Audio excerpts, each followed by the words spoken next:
So guys, today we are looking at the Smallrig compact V-mount battery system, and yeah, it pretty much does what it says, right? It's a fairly advanced system for mounting V-mount batteries to your camera to supply it or any extra accessories you might have going on with power for a long time, and do it in a sleek, elegant way with a couple cool features that we're going to get into in a minute. And yes, Smallrig does have an older V-mount system that they have that's got like the 15mm rails and things like that, and you can definitely still purchase that old one with the 15mm rods, which I think still could be great for a lot of people, but this new compact version has a few bells and whistles that make it just that little bit more appealing in my opinion.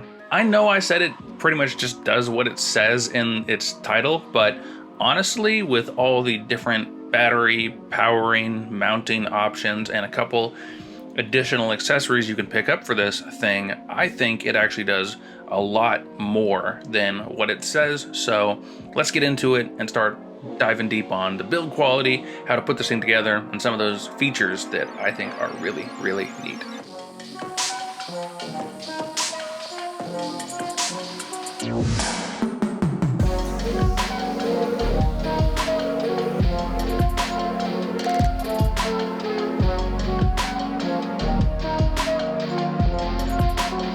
So when you get this thing, it kind of just comes like this, very compact, folded in, and you just do, and you can kind of start to see where your camera might go. So it comes with this right here, which is a good place for like a camera with no cage, but I usually use it with the cage. So this piece is great too, because it's got a lock and these little things here. So to get it off, you would just pop it, hit one of those buttons, slide it off, and you're good to go. We'll talk about how I exactly assemble this with the cages later. The other thing you see back here is this piece right here, which is going to be great for mounting like power banks or maybe an NPF style adapter. In terms of the actual build quality, obviously it's Smallrig, so it's super nice, and they're getting nicer all the time. It's full metal. We got a little rubber back here to protect camera screens and things like that. Full metal, all the knobs and latches feel very, very nice. Things slide around. You've also got tons of mounting points, well, at least a few mounting points on bottom, quite a few other kind of mounting points on back. And yeah, it's really cool, but let's go into features here. I love how the whole thing is toolless. You put on your MPF battery, you slot this thing in, and it's there. You want it off, you hit this button, and you're gone. You have your camera hooked up to the plate here. You know, you just kind of slide it in, locks into place, you're good to go. So I've been using the GH6 with this rig quite a bit, and as you know, with the Black Mamba cage, there is a, what would you call, a Arca Swiss plate on. So we're just sliding this in, lining it up, and it is connected. So that's pretty cool. And then if you want to go back to run and gun, we're just flipping it out, you're good to go. But let's go over some main features here. So obviously we've got the locking point on front, but we've also got one on the side here, and that's going to be great for, you know, shortening or lengthening your space here. Let's go ahead and put this battery on there. This is a V-mount battery, and you just slot this in and you're good to go. And so this would be kind of a setup you're looking at here. But if you ever need to get into the screen or do whatever, my favorite thing here is, again, another toolless design. Goes down, flip out the screen, do whatever you need to do, and it flips right back up. Tighten it in, and you're good to go with like a screen if you want to use that instead of an external monitor for whatever reason. But wait, there's more, and that comes in the form of these three random pieces here. These help with stability, and I thought would be a great option. I love handheld shooting. And well, let's throw these things on and see what they can do. So just like before, these are all toolless. We've just got some 15mm rods here that are adapted to 1/4 inch in the back here. And a kind of decent little chest pad. Like, it's not the softest thing in the world. It's like, it's firm, it's nice, it's not bad. It's actually really good, but it's not like super premium. And there you have it. You've got a really nice compact V-mount, MPF, whatever battery adapter you want to use. alongside a pretty nice little kind of chest pad, which I prefer more than a shoulder mount most of the time. If there's people sitting and you're filming them with an interview or things along those lines, then a shoulder rig, you're always pointing down. With this, I feel like I tend to be a lot more eye level, especially as someone who's a little bit taller. This actually feels really nice. And then you have a monitor right here most of the time, and you're feeling good. So this chest pad I don't use all the time.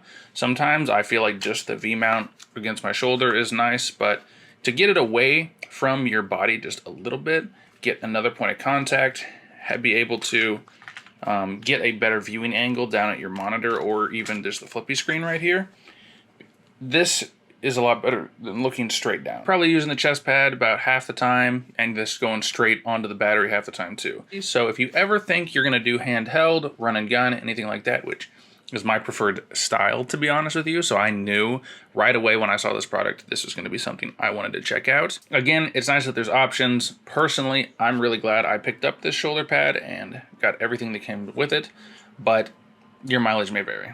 Okay, let's talk about negatives. I know nothing's ever as good as it seems, so what are the flaws with this design, and are there any? Well, I would say the biggest one is just it adds a ton of weight. So like here is the GH6 weight with a battery, and then like here is the weight of this whole package together. Yeah, you're obviously getting more stability, you're getting more control and more support from the chest pad and the general distribution of weight.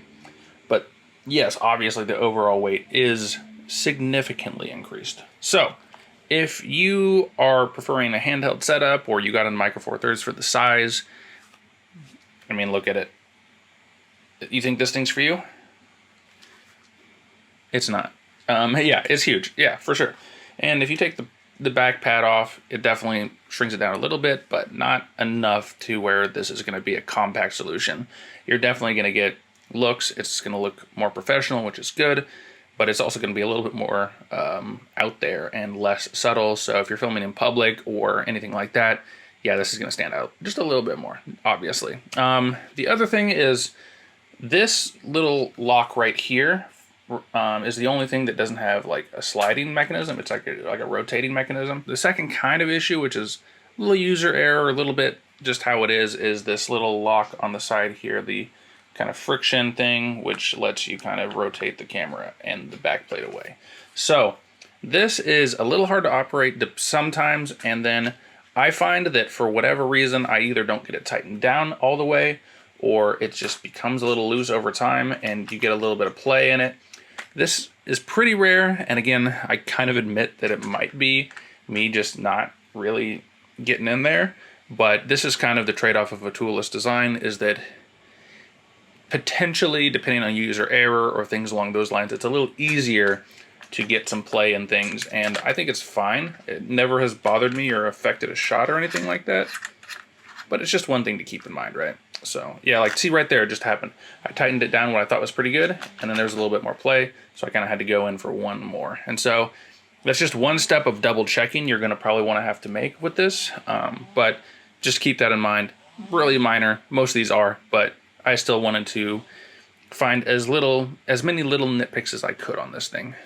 And the last one is not a design flaw, it's just something I want you guys to keep in mind. So a lot of times what I'll do with this thing is I'll have the screen out sometimes, and then if I don't want it anymore, I'll either put it flat against here, but I don't love that because I feel like, I don't know, the plastic might do some weird stuff. So a lot of times I'll kind of leave it like out like this, so shiny side out. And that way, you know, if I have an assistant or someone is interested in looking, they can. If I want to check out some settings, we're good to go.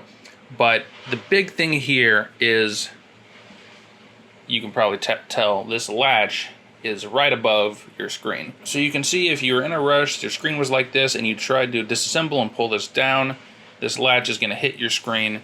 And if you did that with enough force, or you do that enough times, this could loosen up this screen or even break it off if you're being an absolute savage. So just keep in mind that if you're having your screen off to the side here, you definitely want to pop that out before you kind of lower this back part down to flip it in or to disassemble it or anything along those lines. So yeah, I could have made this into a whole rig video, and maybe I'll try to do that in the future where I talk about follow focus and how to mount a monitor and all these other accessories, but I really wanted to focus on the utility and the value of this Smallrig compact advanced, if you get the shoulder mount, V-mount battery option, and the amount of options it gives you, whether you're doing power bank, NPF, V-mounts, whether you're using a cage with an Arca Swiss on it, or you're putting on the built-in included Arca Swiss adapter onto a plain camera body, which is also totally valid, and I'm something that's going to help me,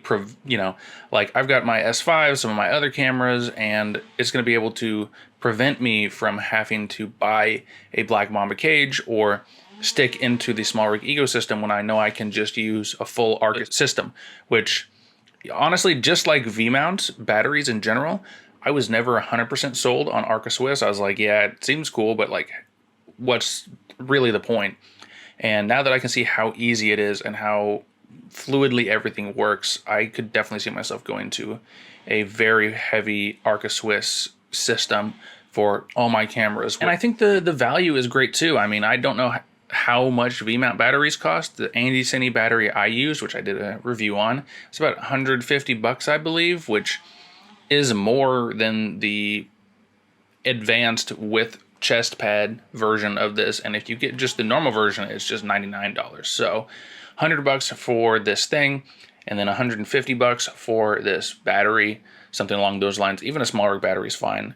Those V-mounts from Smallrig, Andy Cine, whoever, they're giving you like 5 to 10 hours of power on the GH6 at least. With the relative decrease in battery life with these cameras, having a battery that lasts about 1 hour is not great for film situations where changing batteries could take a lot of time, or for events or weddings where Indian weddings have hours-long ceremonies, Catholic churches have hour and a half ceremonies, and plays, I've seen plays that are 2.5 hours with no intermission, and when you're locked into the Lumix batteries, which are fine, which are great for most things and most people, and even most cameras, but having one camera locked off with this really compact plate that can fold down and store easily in your bag and take up like no space, no weight, there's just something to be said about that. And I really think that a lot of people should consider getting into the system, because again, and I guess you would need, because